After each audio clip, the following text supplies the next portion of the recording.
Greetings from Podcastville. The Church of What's Happening Now is brought to you by Onnit. Onnit.com. Let me tell you something. As far as supplements are concerned, this is my home. From the protein powder to the Alpha Brain to the Shroom Tech Sport and the Shroom Tech Immune. I can't say enough good things. Now, they just sent me a bag of this bacon deer elk meat with 21 grams of fucking delicious. Everything they do over there. Plus, they got the Onnit 6 now, which is a 6-week fucking exercise plan that changes your body, right? You can do it in your house. It's just a body weight exercise. I don't know what it costs, but it looks fucking sensational. They just downloaded it. But you know what? Talk is cheap. Go to Onnit.com right now. Take a look at the great list of supplements they have. If there's something you're interested in, press in. Church. And get 10% off. Delivered right to your house. That's how we're doing it, just to get it out of the way. Number 2, one of my favorite companies of all time. I love everything about them, from the rash guards to the gi, and that's Fuji Sports. I'll tell you once, I'll tell you a million times. If you're looking for a fucking gi, Fuji is the way to go. If you're looking for a nice, they've been in business, they know every nook and cranny of martial arts, from the shin guards to the mouthpieces to the fucking kettlebell covers. I mean, they got everything over there. Go to Fujisports.com right now and press in. Church. Boom. Get 10% off, all right? Help the podcast out. Help yourself out with the quality. Listen, I don't get behind unless it's fucking quality, unless it works. I'm one of those guys. I don't care about the money. I'm doing this because it's a fucking great product. So Fujisports.com and Onnit. That's the way to go, and that's the way it's going to be. Kick this fucking mule, Lee. It's Monday, the 11th of fucking June. We're opening up the week with a little Led Zeppelin. Why not? Why the fuck not? It's Monday. Grab it. It's life.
What's happening, you beautiful motherfuckers? This is a solo podcast. Uncle Joey, Lee Syatt, coming at you direct. We want to talk about a few things.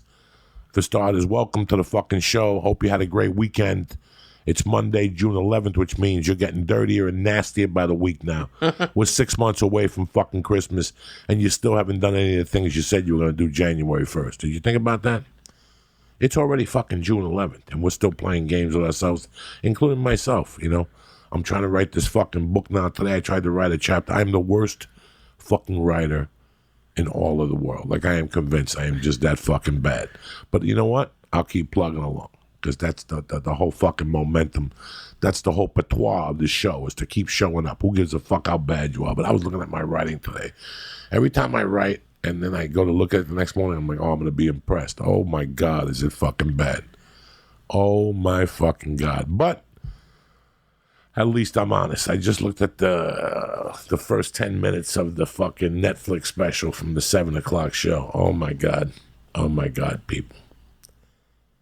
But what are you going to do? I prepared myself. I tried to do everything I could. I got on stage as much as I could. Sometimes the pieces just don't come together. But you keep plugging along, man. That's why this show is going to be really weird. A lot of people are not going to like this show today. I hate doing shows when they're marked by something, you know, that's going on in media today. I mean, we talk about stuff, but very lightly. You know, I don't talk about a lot of things because other people talk about them and they're better at them. But this is something I'm really good at, and I want to talk about this because it bothers the fuck out of me. You know, this week we lost another guy to fucking suicide. We lost 2 people. But I knew nothing about the fucking chick Spade. I don't know nothing about, I knew about Anthony Bourdain, and I wanted to take a few days to absorb what was said on the media, a few days to see the little things they were saying on TV, and I didn't really get much.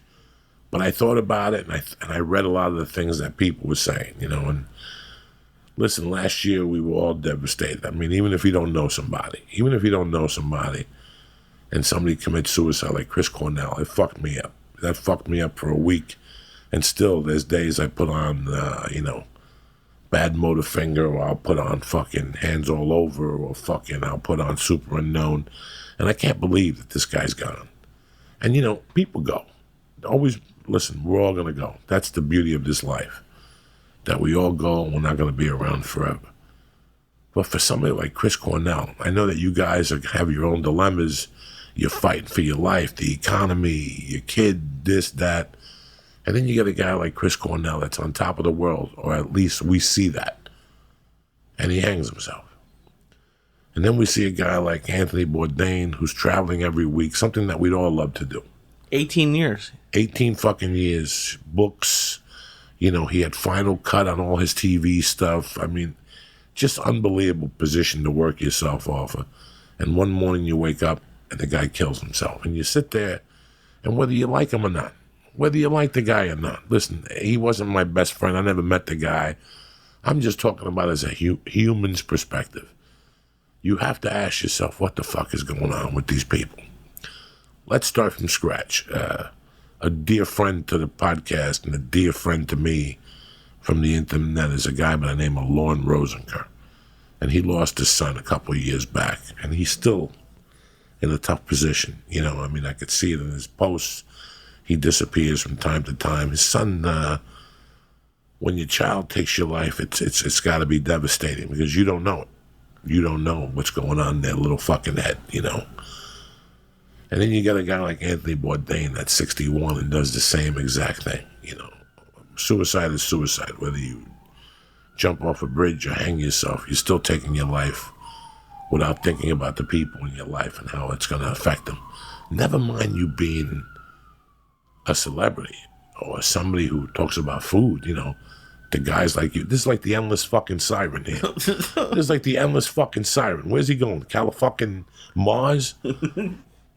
But it's really weird. I mean, I've been thinking about this. With everything else that's going on in the world, I've been thinking about why a guy that's successful, why a guy that's the epitome of what all of us want, which is success, money, people to recognize us. This is what most people want in our life. And you kill yourself. You got to ask yourself, what the fuck was going on in his head? To me, what all the because you said with the purse designer, all this week has shown me is just none of that stuff makes you happy. It seems like at the end of the day, it must not, because if it did, these people you would never do it. Guys, when I was 25, I went to prison for kidnapping, or whatever the fuck I went to prison for. But it was all the same.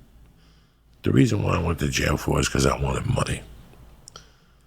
All those years I went after money like it was this fucking thing that was going to change my life. And I don't know what happened. After I got divorced and I got into stand-up, and that whole thing went away, and that's when I started living.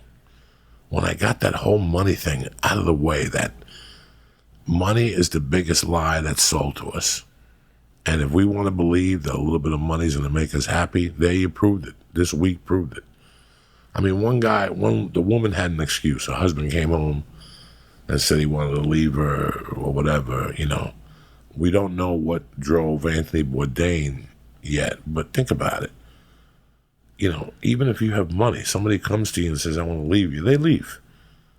You still have your money, you still fucking have your job, you still have your child. These people, she's had a 16-year-old child. You have to think about how this affects them, If you don't think, we all know this. We all know that Ronda Rousey's dad took his life. She put it out there on Broad Street, and it's on a couple of the countdowns and whatnot. You don't think that affects Ronda Rousey? Death if your dad dies of a fucking heart attack while getting the bread, it affects you. Could you imagine if your dad killed himself? Like, in your mind, in your little mind, you have to wrap your little head around your dad going into a garage at one point of his life when you were a baby or something, and then having to fucking put a hose in the car, whatever the fuck he did. How unhappy was I? What trick was his mind playing on him? Well, I actually spoke with my therapist about it because it was just, I wasn't like you. I wasn't Anthony's biggest fan, but I was a fan. I've grown up with him. I've seen his shows, and the happiness thing. And what she said is that a lot of times the people that she's spoken to feel like the people are going to be better off without them, even though we can probably say that they wouldn't be. That's what depression will do to your brain. Convinces them like, oh, it'll be easier for them if I'm just not here. It'll be better for them. Even though, yeah, he had a daughter, she had kids.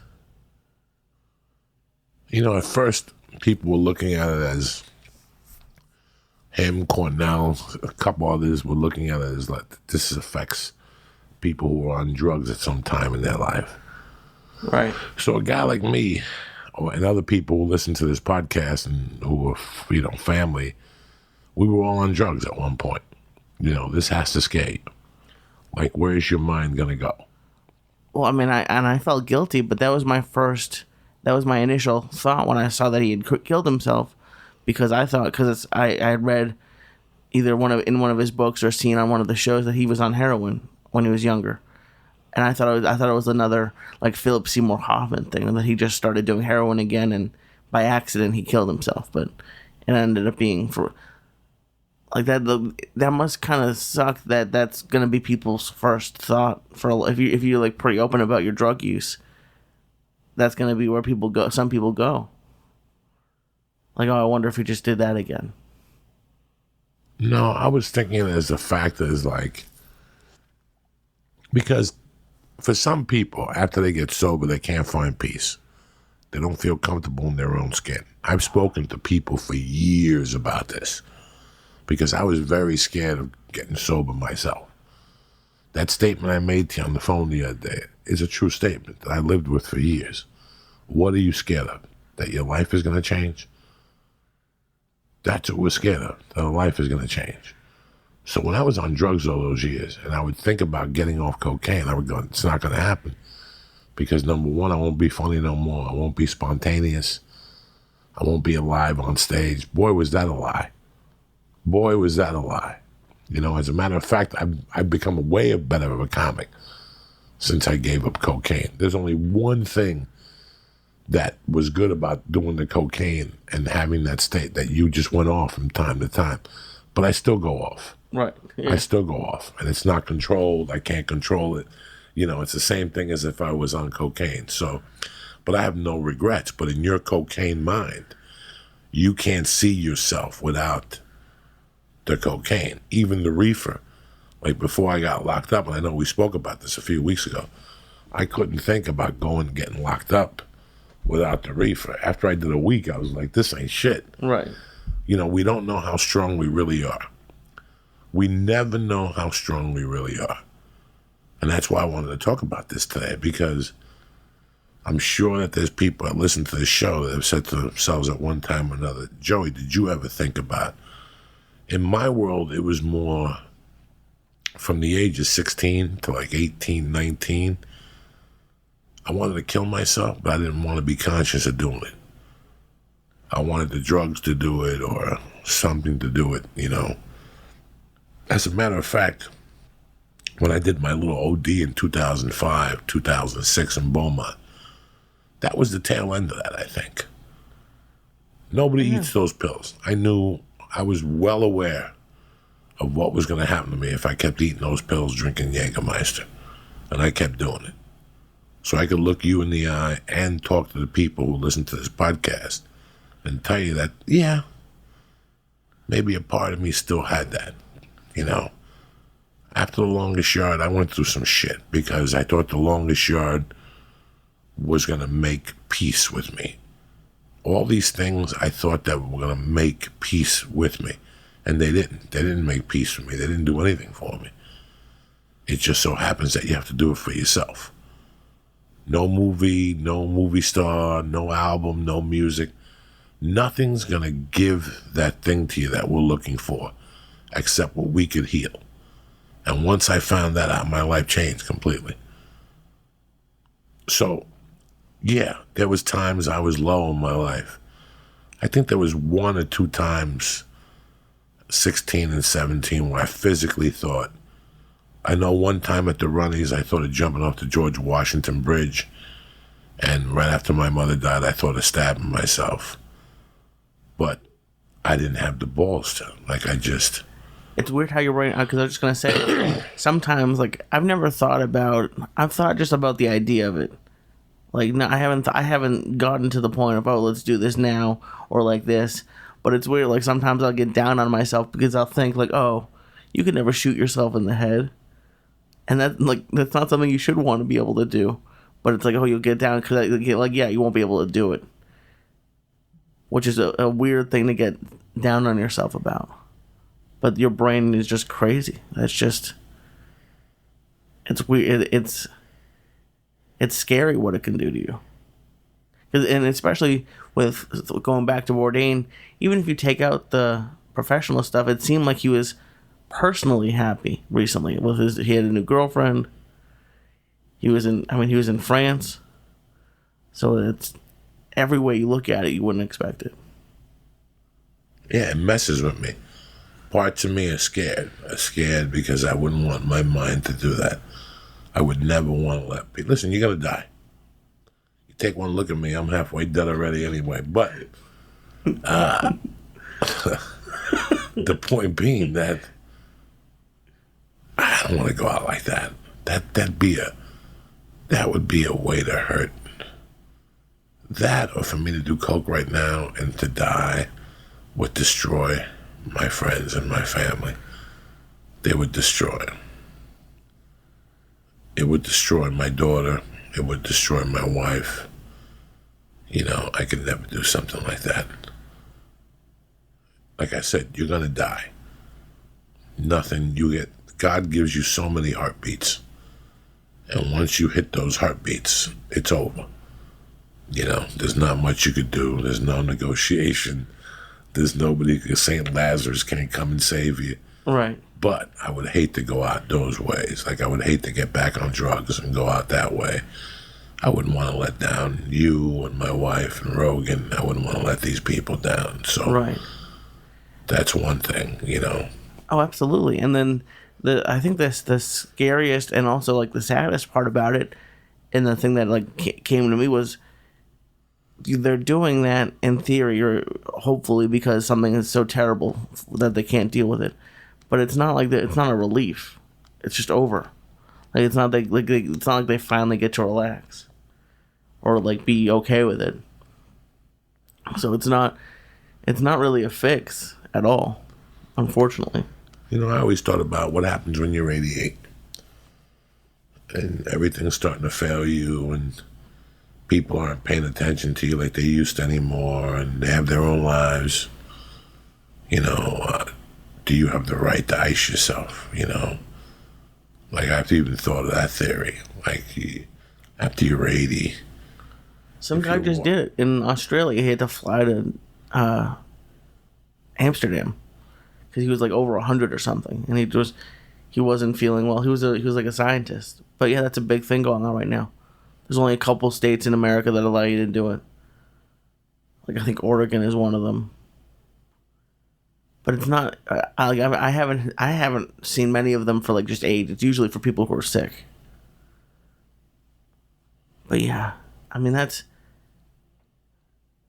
wonder if, like, there would be, like, legal battles, like kids wouldn't want their parents to do it. When I was 16, 17, I really had nobody. And my mind was really playing tricks on me then. Like, my mind was really putting guilt trips on me then. Like, guilt trips about my mother yelling for me and me not coming downstairs. Just tons of guilt trips. And there was a period where my mind went dark for a while. Even when I think about that period now, when I want to write about it, it seems like it was black and white, a black and white time in my life. But no, I never really had the balls. I got really fucked up one night. When I lived at the Benders, I went over to a party at Joe Lucci's house. And I really got fucked up. I ate 2 Quaaludes that people told you just eat one. And I ate 2 of them and I passed out. And about 4 in the morning I woke up and went home and the word was out already. So I had turned green. So John Bender pulled me aside the next day and said, bro, it's all over. That you were fucking dead for a minute or something. Like, I was really fucked up. Like, and part of it was me. You know, the pain inside was just horrible. Without a mother and what I was going through. No, but I never went into that coma. And I lived, and it was horrible. It was horrible. And I kept going, you know, and this is why all these things shock me. Like the Chris Cornell, the singer from the other band, you know, the Anthony Bourdain, they shock me. Because I was 16, 17, I was a young man. And once I knocked on that door, I was like, oof, I'm lucky that door didn't open. You know, I'm very lucky that door didn't open. But now at this age, I knew I would never even try to fucking ice myself. Like, no way. Like, there'd be fucking no way. I don't see it. I hope not. I don't see it at no level. But this scares me. If this is what I have to look out for in my mind, that means I'd have to talk to people. Like, I'd have to talk to people a lot. Like, this is the way to do it. Like, I always thought, like, suicide hotline and cocaine hotline and all those things were kind of creepy, but now I'm starting to see that they're not. You have to talk to people. You know, that you have to talk to people when you're feeling like this. And I always talk to my wife. I let my wife know everything. A couple of weeks ago, I wasn't feeling too good, and I pulled her aside and told her, and I'll tell people, like that one night, I felt really shitty. Before I left to Providence that week, that Monday, I felt really shitty. And I told Donovan at the fourth wall, I was like, I'm really scared of leaving because I don't feel good. I don't feel up to par. Like, my body's not feeling well. I'm not feeling well. I would hate for my wife to have to fly to Tennessee, drop off the baby, and then fly to New York to see me in the hospital. Like, I was even concerned about that. I mean, we do go to the worst possible scenarios. That's another scary thing. The thing that I've always been a hypochondriac. Oh yeah. Yeah, I'm very, very much a hypochondriac. You made a pretty funny statement the other day. You said that, and I thought about what you said. You said that you had read something about how much LeBron James spends on himself. You know? And it's so funny. I thought about your statement. You got to remember, Lee, there was a time I was spending a minimum of $400 a week on drugs. That's $1,600 a month. Well, how much were you making a month at that point? I have no idea. I sit here sometimes, and you have to 400 times 4 equals $1,600 a month. Right. Times 12 equals 19.2 a year. That's minimal. You got to remember, I was getting, let's just go for a gram of blow. Let's just go for a gram of blow times 7 is $4.20 a week. And I was getting a gram of weed a day at $20. That's another $140 plus $140, $560. That's $2,300 just on drugs alone. So, if I go to jiu-jitsu, right, plus I go to kickboxing, plus I go to cryo, right, plus I go to whatever, acupuncture, 2 of those a month, I'm still ahead by $1,500. Can you imagine that? Can you fucking imagine that? So, what I was spending on that was evil for my mind and my body, now I spend a quarter on. And It's good stuff. And it's good stuff. A quarter of what I was spending. Between the kickboxing, the cryo a month, the fucking acupuncture. It's just amazing what happens. What the result is. What you get back from what you put in. How healthy my mind is. How healthy I feel. How healthy my eyes are. Just a lot of things that I wouldn't have been right now. So I was spending close to $2,000 a month. Now I'm spending a little under $500 a month. And I'm getting a bigger result. How the fuck could that be? Think about that for a second. You know what that's like? $400 a week. That's just, let's pretend I got high 5 days a week. That's 5 times 60. That's what? That's 300. Right. And let's say I bought a gram of coke, a gram of weed 6 days. That's 120. Right? Or 140. So 140 and 3 is 440. That's still $1,800 a month. You have no idea. Plus the road, what I was spending on coke on the road. Because I would go on the road and spend my whole check. Oh my God. I would come back with $100. And no part of you thought, what do you think about saving during the day? Be like, I'm gonna start saving. There was no saving. You were living in a car. There was no saving in my world. God. It's weird how like different things affect different people. For 40 years, there was no saving. Fuck. And you weren't nervous about it at all? I didn't open up a bank account until I was 43. Holy shit. Before I got off coke, at 45, I think. Right? Yeah. 44. I opened up a bank account at 43. I was putting like $5 a month in there. I had like $35 when I fucking quit the coke in there. $33. So what would you do? You just have all the cash you had on you? Yeah. At all times? Yeah. Jesus. Maybe put a 200 or 3 in the jacket and just leave it there for an hour. Because I would say, I'm going to save this, and I'd burn right the fuck through it. Holy shit.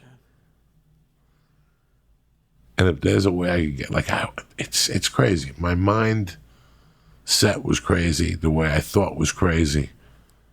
I was headed to doom. I was headed to failure. Everything about this plan I had was about making money, snorting first, and everything else was second. But I didn't have my nut high enough for it to affect anything. I kept my nut small so it didn't affect anything. So nobody could tell what I was doing. If I was driving a Mercedes and then you'd see me in a Subaru, you'd go, oh, something's going on. But I always kept everything small. That's wild that you basically you did a budget, but you got your everything else, your apartment, car, to as low as humanly possible so you could snort as much coke. As much coke. No underwear. You know, just bare bones of life. But why don't you wear underwear now? That's the thing. I still wear underwear. You wear it during jiu-jitsu. Yeah, I wear underwear. All right. I don't like how underwear and jeans feel. You always wear jeans, though. I like how underwear and sweats feel, but I don't like how underwear and jeans feel. That's like your weed thing. Like, oh, we had Sunday, we gotta smoke. You always wear jeans. I try to. I like jeans. But it's just, it makes you think. That's it. It's just really food for thought when people take their lives. And like I said, I don't know much about depression. I don't understand much about that mindset. I respect it. I understand it to a degree, but I don't understand it fully. I've been in situations where I wanted to jump off a fucking bridge more than 10 times. Like most people in their lifetime have one hand, you know, the death of their mom, the death of their dad. Maybe they wanted to do something with their life, maybe a heartbreak. You know, for me, I had heartbreak since I was younger. And yeah, most of it was inflicted by me. I'm no fucking special case here. But you figure after the 10th time, you just say, fuck this shit. Once you get into this racket that we're in, this is suicidal living. This ain't no fucking normal living. This is suicidal living. To really be good at this, there's one point in your life where you have to just remove everything. And it could end in suicide. I hope not. I mean, it's because it sounds like you're not afraid of opening up to people. Like, that's my issue with, like, that. I like the therapist because I'm getting better at talking. I would never tell anybody before if I was feeling a certain way. I just didn't really feel comfortable doing it. It sounds like you're a little bit more comfortable, so maybe you don't need it, but that's why I like therapy. Even just to get those thoughts out of my head. And I've said it before, but even if it's not that level of depression, sometimes if something's bothering me and I just say it, I'll realize while telling my therapist, like, oh, this isn't as big of a deal as I've been making it. And I'll even tell that to her. But like, I haven't really thought about suicide since I've been with her, but I don't know if I'd feel comfortable telling somebody. So I think that's why it's good that you do tell people, I guess. Like, maybe that's why you don't let it get as far. Well, I never... Let's just get this out in the open. I may talk some shit, and I may say some crazy shit from time to time. I do not understand the psychiatrist thing because I believe in the gift of friendship.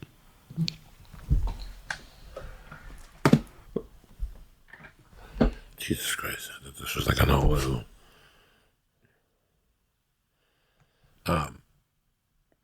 I really do believe in the gift of friendship. I don't think people use it enough. I may have 6 friends in the world, but I know everything about you. The 6 friends I have, I know them inside and out. I know them better than they know themselves. That's what you do as having a good friend. 40, 50 years, 30 years. You're not looking for quality. You're not looking for... Quantity. You're looking for quality. I'd rather have 2 good fucking friends than 5 mediocre fucking jerk-offs. So, because I have you, George, Lubes, James, Timmy, I got people. I know who they are. So when they're acting a little off, I whack them and let them know, yo, this ain't what you do. You're falling outside that perimeter again. And because I have friends like that, I use them in the same way. I can't see paying somebody to talk to them when you have good friends that you could talk to. And nobody knows you like your friends. Like if right now, which I didn't think about really, but I did in a lot of ways. You have to trust your friends. So you go to 4 of your friends, 3 of your friends, and you listen, I'm doing a special, help me out. When you start with people, there's something about the relationship you have. When you start with certain comics, when you're both in a lineup for a year or 2 together, and then you break away. They know everything about you the same way you know about them. While you're talking to that waitress, you're listening to their set. And you're going, he's doing that joke again. Oh, he's doing that differently. Now, you're learning about that person. So me, I've always had a hard time with psychiatry. Not because I don't like psychiatry. Because I believe in my friends. If you have good friends, they should ground you. And you could get grounded just by talking to them on a daily. You don't even have to ask them. You don't even really have to ask them. You know what they're going to live with and what they're not going to live with. And the reason why you don't want them to know about certain things is because you don't want them to know about that you're living through that behavior again. Because they'll pick it right the fuck up. All you have to do is mention it to them. No, bro, you're doing that thing again, aren't you? No. I'm just going over there once a week. We're not fucking. You know? So I take pride in that. That I have friends, that I know them inside and out, and they know me inside and out. Yeah, I mean, I think I'm not lucky enough to have at least that level of friendship with that many people, and then also even the ones that I do, I don't know. There's I feel weird there's a pro them. and con to that. Okay. There's a pro and con to that. The con is that your friends aren't really going to tell you the truth, but that's a lie. I'd rather hear the truth from my friend than the truth from a stranger. Why that? But do you think they will tell you the truth? Yeah. Yeah, I came from somewhere where they tell you the truth. That's why I'm the way I am. All those years when I was slipping, my friends would mention things to me from time to time, and it would hurt my feelings a little bit. In fact, it would piss me off for a few weeks. But then I knew where they came with that, from what place they showed up with that. And it made my life a lot easier. And whether I changed or not, I looked at them a little differently. Like they really cared. Yeah, at least they care, but did it take you, how long does it take you to open up to people? Because that's my biggest issue. Like, it's hard for me to make friends, because it's, even just the little opening up is tough, but to tell someone how I'm feeling, like, that's even tougher. Listen, I've known Joe Rogan for 20 years. And there's a lot of things I can't tell him that I tell my friends I grew up with. So everybody's different. Everybody's different. You know who's going to understand you, and you know who's not going to understand you. And if you don't know, you're going to find out the hard way. Right. You know what people can understand you, and you know what people can't understand you. What I could tell Ari, I can't tell Joe and Tom Segura. They're too close-knit. Their morals are too... Do you know what I'm saying? I could tell Ari basically anything. There's people you could just tell them, Ari, come here for a second. This is what went down the other day. There's certain people that you have certain friends that they're your friends. Don't get me wrong. They're your best friends. But they wouldn't go over with that too good.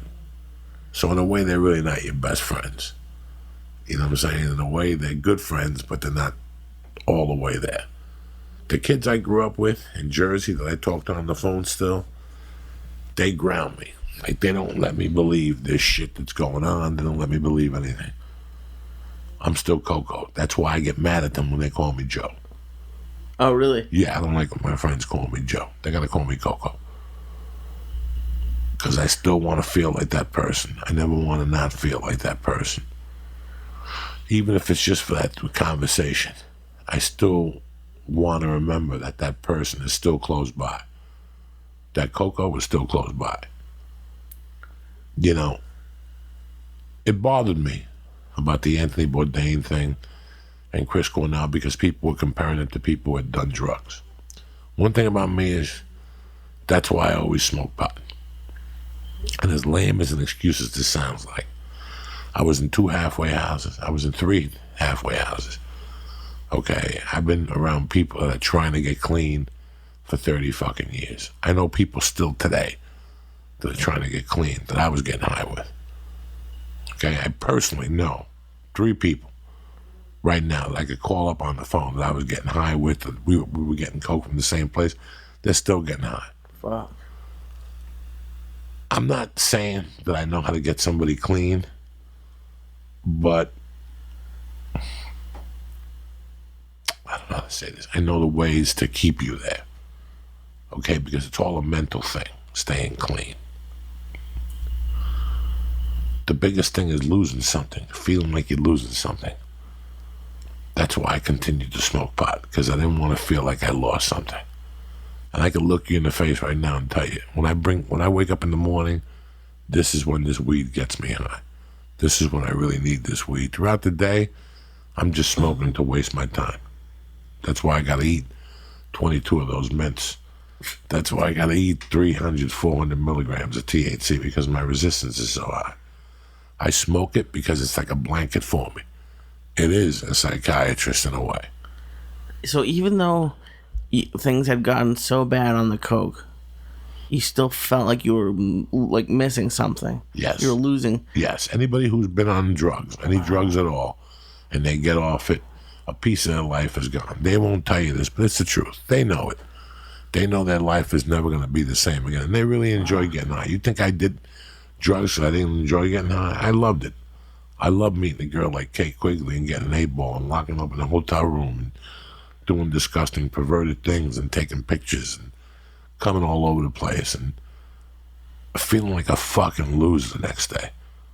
Because that's what you feel like, a complete loser. When the cocaine is done, or whatever drugs you're doing are gone, and you come down and you have that come down phase of your habit, that's a horrible feeling. That's a suicidal feeling also. Yeah. Once the drugs are gone and you're like, wow, and all of a sudden your life comes up in front of you, and even though now you did the drugs, see, because you have this pain, and you did the drugs, and it shut down the pain for the 9 hours or the 8 hours that you were doing the drugs for. But even now that you're numb, the pain starts to recede at 5 or 6 in the morning, and that's when it really sucks. When you're sitting there after 9 hours of doing drugs, and the pain is still coming through. But you can block it. You're like, wow, that's amazing that the pain can still come through. Good, it's good to know. You know, it's kind of a weird feeling. Because that's something that never made sense to me. Is like I've heard it's a big thing in movies and TV, and I think in real life that people drink to forget stuff that happened. Like I've just luckily maybe never used it. As lame as it always sounds, for me, the only thing that I can connect to what you're saying is the way I am with food, which I know isn't as dangerous, but to me, like the thought of trying to block pain with alcohol doesn't even make sense to me. But people must do it. They get so drunk they can't remember it, or I don't even know how it works. It's just to forget. You know, anything to forget. Whether it's the weed, the pills. It's anything to forget, you know, to take you away from that moment in time. And it's, you know, living with that pain is very weird, whether it's, you know, a divorce or a child or a death or a death of a parent or a death of a friend or a fucking spouse. Pain is real, man, you know, and there's different ways to deal with it.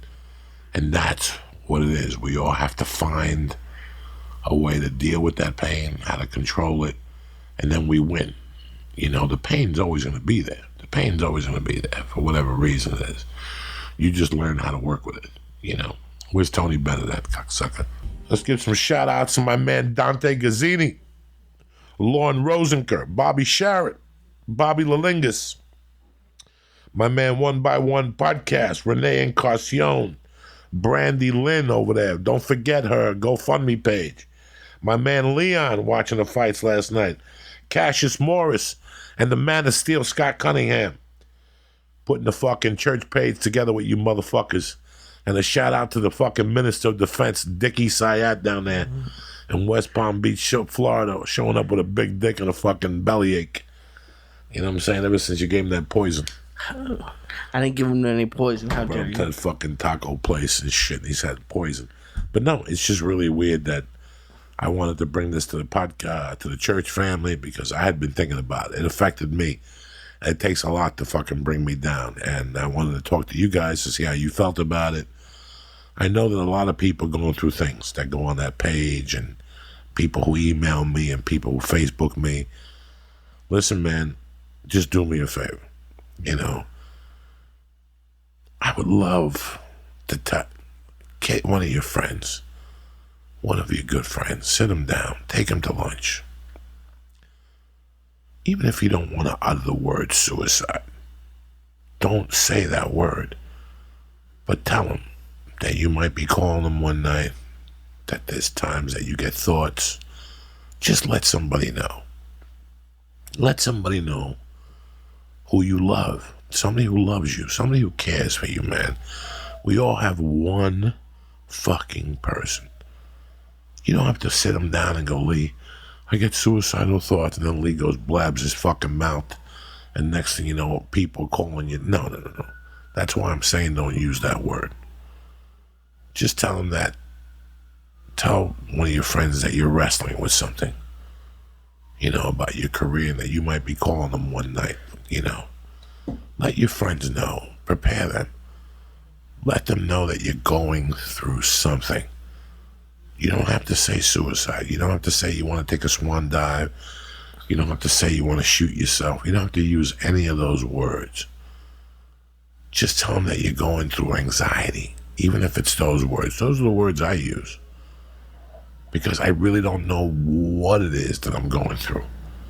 There's times I go through something before I go on stage, but there's times I'm in my office and I get so fucking frustrated, guys, that I kind of black out in a way. Like I just kind of, like I'm going to pass out or something like that. And I'm telling you guys because I need you guys. I need you guys to understand how this works. I get so frustrated some nights where I can't fucking see straight. And, it's like that night that I didn't go to the Mitzi Shore thing.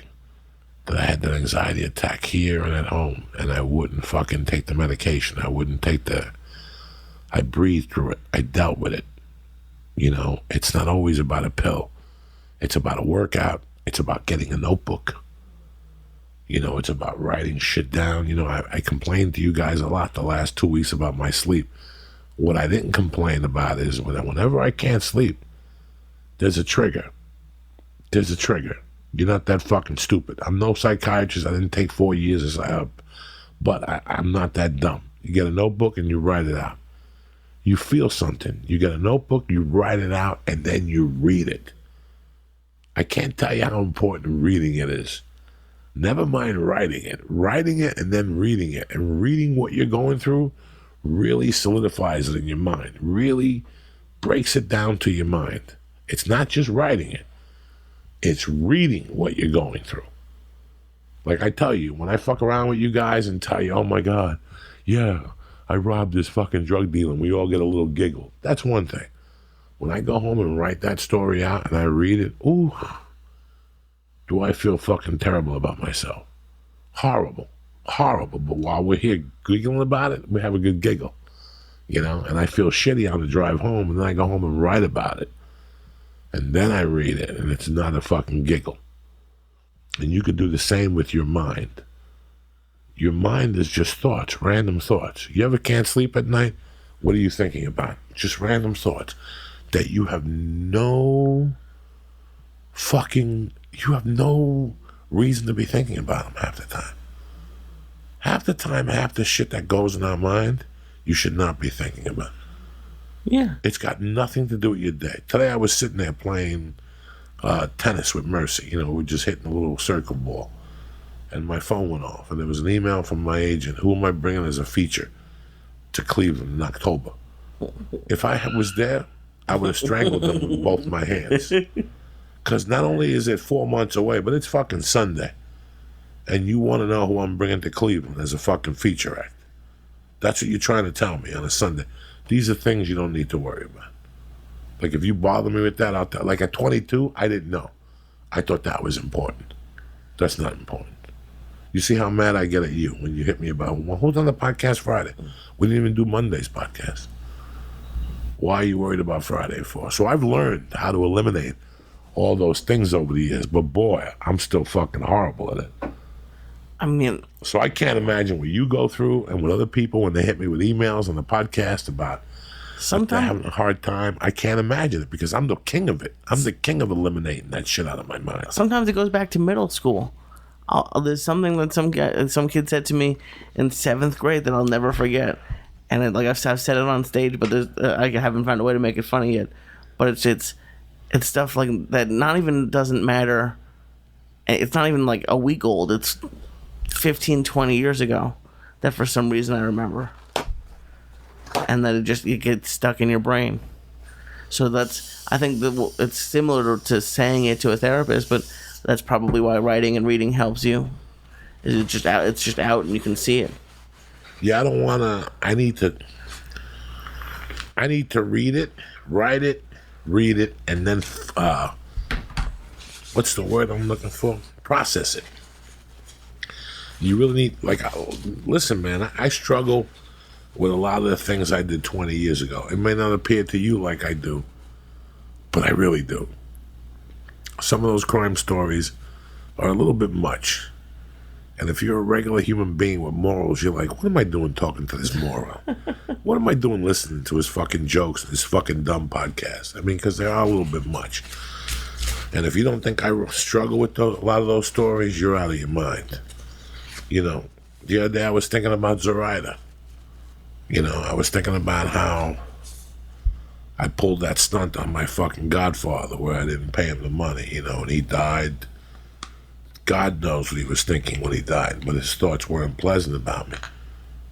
You know, I mean, there was a lot of people I let down over the years. Trust me, I'm telling you. You know, it's not bueno. I don't feel good sometimes. Yeah, it's a different game, but I still did what I did, and I didn't forget it. And that's really fucking important, that I never forgot about the things I did. You know, and I write them down, and I wrestle with them, and hey, it was a long time ago. You know, you can't cry over spilled milk, but you also did them, and you have to deal with the consequences. And I do deal with them, and I feel bad. You know, for every 10 kids that hit me from North Bergen and Union City and Hudson County that say they're a fan, every once in a while it's a kid hitting me on Facebook saying, my dad said you robbed him. You're a piece of shit, you know. He was your friend and you robbed, you know, shit like that. I get those once a month. And the people who say they love me, those are great emailers, you know. That made me feel great. But those little simple ones that say I robbed a dad or I was involved in something, they bother me too. They bother me a lot too. And I'll do just that. I'll take a notebook out, rip it out, go to a coffee shop and write the story out. And then read it, make some notes on how bad I feel, or fuck him for what he did. Maybe I remember something that he did that antagonized the whole fucking deal and it makes me not feel as bad as I should do. I deal with all this shit. So, for all you people who hear me giggling with Lee and Joe Rogan and telling the story, that's my way of dealing with it. You know, it's like yesterday. During the sports booth thing, I talked about Anthony Bourdain. I cracked a joke. Even the guy from the sports booth told me today that they were laughing about it on the webpage. When it comes to death, that's how I deal with it, is by crack. I dealt with so much death early on that the only way I could deal with it is by cracking a joke at a funeral. I come to your dad's funeral, God forbid, I'm cracking a joke to you. And you're going to look at me and go, Jesus Christ, Joey, when does it end? But you're going to laugh. And you're going to go, that was a fucking good one. Because I'm not going to hit you with a bad joke at a fucking wake. I'm going to throw heat at you and make you go, Jesus Christ, that was a fucking sensational joke. You know what I'm saying? Do you think about it beforehand? Like, do you prepare a joke? Because it's funny that's how you deal with it is humor. No, sometimes you go to a wake and your dad's got a tuxedo on. You know, motherfucker never wore a tuxedo when he came to a comedy show. Now he wants to wear a tuxedo on his way to heaven. You know, there's so many fucking things that happen at a wake and at a funeral that are just funny. Number two, if you know me, you know I'm going to hit you about what you get in the will.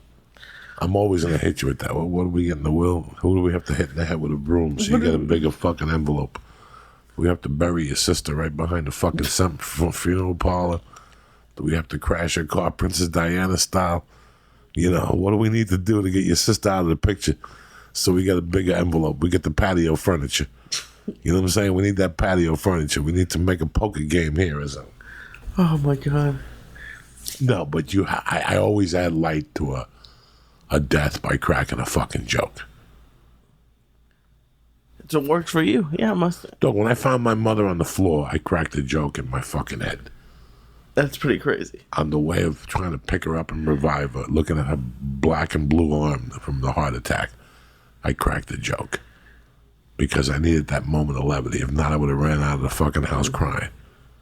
So I'll always crack a joke to myself or something just to level out the fucking situation, just to not make it as bad as it is. So please fucking work with me on these little fucking details here. And that's it, and that's that. This is just a quick little fucking podcast to let you know how I feel about it, to see how you people felt about it, to see how you people deal with these things. And if Suicide is fucking bothering you. Like I said, bro, you got two ways to deal with it. You got friends. You got friends. Plant the seed in their head. Let them know that you're going through something if you're embarrassed to talk about it. And you have a hotline. But don't leave people hanging. Don't leave us hanging thinking, what did we do or what could we have done to help you? That's a helpless fucking feeling. That's a helpless fucking feeling. Don't do that to the people that care for you. You know, when I wanted to get off coke, it was two reasons. I wanted to prove people wrong, and number two, I didn't want my wife, Terry, to find me. Lee doesn't deserve to find me on the floor. No, some people, yeah, you're a piece of shit anyway. You've done fucked up shit. There you go. A little something for the podcast people. Can't start off a Monday without a good fart. You know what I'm saying? But I didn't want Terry to find me on the floor with a purple fucking arm and my nose all fucking black and blue from fucking snorting coke. And I didn't want that. I did not want that. She couldn't handle it. And you have to think like that sometimes. You really do. You have to think about the people that love you and the people that care for you. So before you do that dumb shit, like when I was doing all that dumb shit, it's because I would put in my mind purposely that nobody gave a fuck about me. Well, that's what I was going to say, is that I think that there's a lot of people that feel like that. Yes. They don't have friends. I would put that in my mind all the time. Nobody gives a fuck about me. So, Lee, come rob this thing. I'll take the gun. You sit in the car. And you go, why? I really want to shoot that guy. I go, no. Because if we get caught, you got a mom and a dad. I got nothing. So I would put in my head that nobody cared for me. That was my excuse to do the crazy things I did, you know, which who the fuck knows? You know, you do them and you move on and you live there. And I don't live there no more. I do not live there. Some of the things I did bring me down, but I don't let them get me down. They bring me down for a minute or two, but I don't stay there. I get myself out of there. I remind myself of what I was, the person who I was, and who I am today, and what I am today. And I don't stay there because that's not who I am anymore. At all. How long did it take you to be able to do that, though? Years. Took me years to deal with all these things.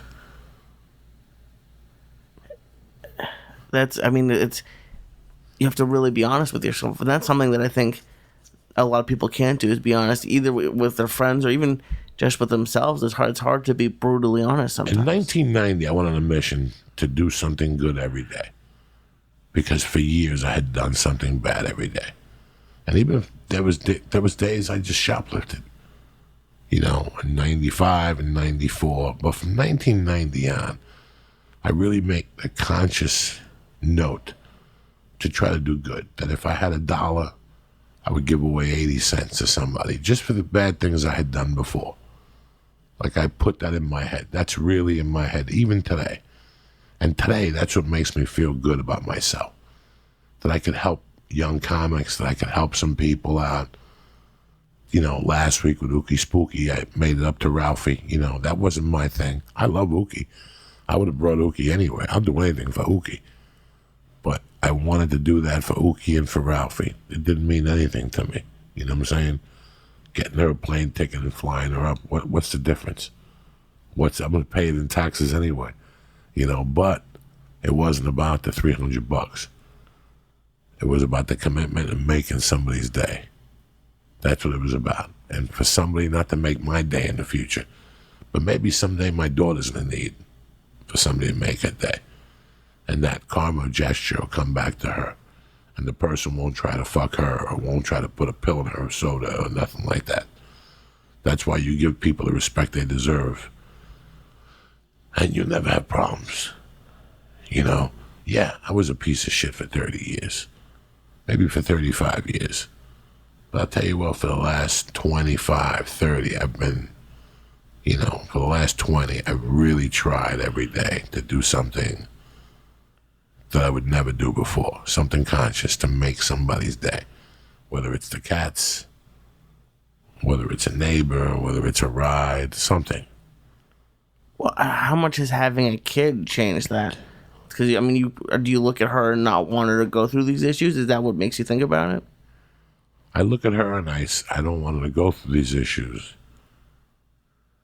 And I look at her And I don't want her to get hit with a karma move from me, because you have sins of your father that you have to live with. And I worry about that. There's a lot of creepy things I fucking did. And I worry about that she's going to be a recipient of that karma that I did. You know, specifically 4 or 5 things that I'm scared of. But I pray. I try to be a good man every day. I try to help somebody every day. I try to take somebody's frown away to a smile. That's it. I'm not talking about giving somebody money or no. Just taking somebody's frown away to a smile. Talking to them on the phone, maybe making them laugh. Something. You know, checking in with somebody. Letting somebody know they're not alone in the world. It's fucking good. It's good for you. It's little disciplines that you do to help you. You know, anybody could donate $500 to something. That's not it. That's not it. I want you to work for a little bit every day. I want you to get on the phone. I want you to have to mail something. I want you to have to something to show the universe that you're a human being. You know, that's what I had to do after all those years. Show the universe that I was a human being. That's tough, because the universe has seen your other sides. He saw all the wallets I stole, all the dumb shit I did, you know, so. But like I said, if anybody's going through stuff or whatever, please, before you jump or hang yourself, whatever the fuck you're going to do to sadden our world, talk to somebody. That's the most important thing, all right, people? Talk to somebody. People are there for you. You'd be fucking surprised. And it's the person you least expect. But you have your friends. And if you got to pay somebody $140, pay somebody $140. Whatever it takes for you not to fucking jump off the building. And that's it, and that's that. Don't forget, next Saturday I'm at Calusa Casino. It's sold the fuck out. July 13th and 14th at the South Point in Las Vegas. And July 26th and 27th at Wise Guys in Utah. I do not know when the Netflix special is coming out, but I'll let you know the date, and we'll have a fucking party, and we'll stream it, and we'll do the whole fucking thing. Besides that, don't forget Fujisports.com. Gis, mats, shin guards, boxing gloves, whatever the fuck you need, rash guards. Fuji Sports has it. Fuji Sports has it. Tremendous quality, tremendous durability, tougher than shit, and it's quality. You pay $1, you get $1 worth of quality. And that's what I fucking tell you, people. That's why I like Fuji Gis. That's why I like the rash guards. That's why I believe in them. So do me a favor. How about the church? What's happening now? Go to Fujisports.com right now and press in. Church. Bam! And get 10% off your order right now. Number 2, from day one, I've worked with fucking on it. Today, I made the best Mexican chocolate protein shake you've ever had in your life. That's on it. The best. The best. The fucking Aubrey goes around the world to get you the best fucking ingredients, whether it's the elk, bacon, sausage, whether it's the fucking Shroom Tech Sport, whether it's a Shroom Tech Immune, whether it's the Alpha brand, which comes with a 100% money back guarantee, and we don't want the product. That's what fucking Onnit does. Go to Onnit right now. I can't help you with the weights and everything else, but as far as supplements, I'll get you 10% off. So go to Onnit.com right now and press in. Church. Bam! And get 10% off your order delivered to your house. Don't forget, I love you motherfuckers. We'll be back Wednesday morning, ready to rock. And I'll see you then. Have a great week. Have a great Monday. Don't let nobody fuck with you. And remember, we're out there to help, man. So before you do that swan dive, make a fucking call. Have a great day. We love you, motherfuckers. Stay black. Kick this fucking mule, Lee.